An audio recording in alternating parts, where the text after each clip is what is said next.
wanted to go through, I know a lot of people have gotten Coverstitch machines recently, and I wanted to go through and do a little video on threading your cover stitch. Now, every cover stitch is slightly different, but if you could thread a serger, you can thread a cover stitch. So I have the BLCS 2, Babylock Cover Stitch 2, and I just absolutely adore this machine. It is light years ahead of my old Janome.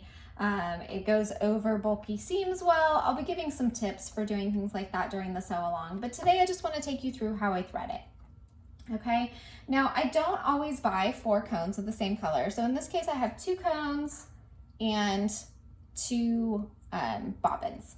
Okay, so the bobbins I'll put on some of the needles. I have 3 needles in there currently because I'm going to be using this to do a reverse cover stitch. And then I'm going to put 1 cone on my looper and then 1 cone for the regular needles. So the first thing that I always thread is the looper. So I'm going to open this front hatch here. And on mine, I turn this knob slightly and press on my button until it clicks. And this clicks over and allows you to do the jet air threading. So I'm going to bring my looper thread here up over the metal guide. It's kind of hard to see back there, but I'm going to clip it through, or I'm sorry, I'm not going to clip it. What am I thinking? Bring it up over the metal guide and bring it down through this little metal loop right here, around the looper tension adjustment knob, over this little metal piece right here, and then it says threading port. So I'm going to push the end just a bit into that threading port. So once I do that, then I'm ready to use my jet air threading, which is kind of the best thing, you know, really about this guy. So I'm going to use this lever and I'm going to go like that. And sometimes I pull a little bit of extra out and then press down on that lever again. And then I'll open this other side hatch and just make sure that I can see the thread in here, which I can.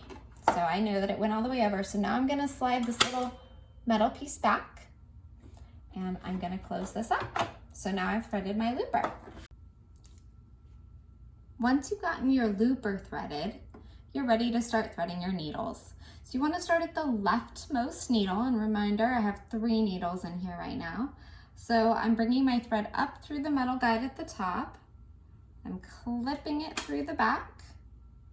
Now this is where I'm going to bring it down through that first little color-coded orange loop. I'm going to bring it around, and you have to kind of make sure that it gets in there. Sometimes it doesn't quite get in there.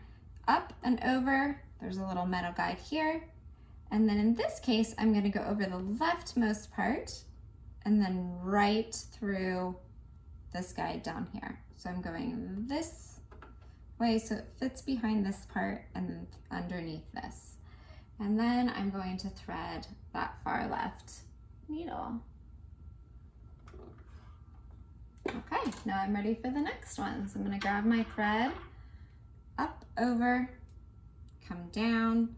This time I'm doing the yellow. I'm going to go down through the yellow guide, around, and I can hear it kind of click in there, underneath this one. So on this far orange thread, I didn't do that, but on the yellow, I'm going to go underneath this, over this guide, down on the right side behind the metal guide now, and then behind that lower metal guide, and then I'm ready to thread the middle needle.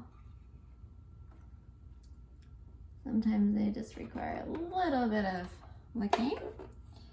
And then I'm gonna do my far right needle. I'm having trouble grabbing my thread here. Okay, so up and over that guide at the top, down through the right green thread guide, down through the top green one, around the green knob, make sure it clicks in, down underneath this thread guide, up and over this one, on the right behind there, and this should be your far right needle. Now it does chain off a tiny bit, but I like to not push it. So I will just do a test stitch, put my presser foot down. I have my differential feed up to about 1.8 and all of my tensions across the board are on 4. And I'm just gonna see. Okay, so I've stitched. It seems to be stitching. I'm gonna lift up the presser foot.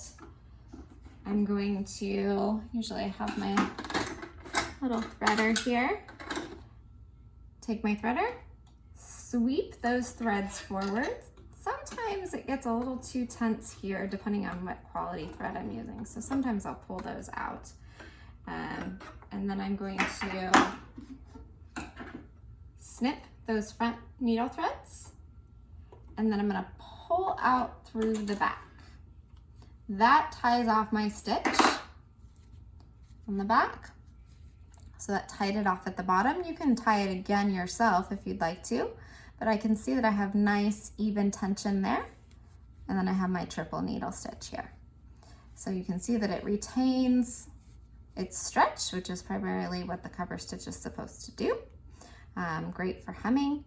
When I'm doing the pocket binding, I'll just use 2 needles. I'd be using the 2 left needles, but that is how to thread your Babylock cover stitch.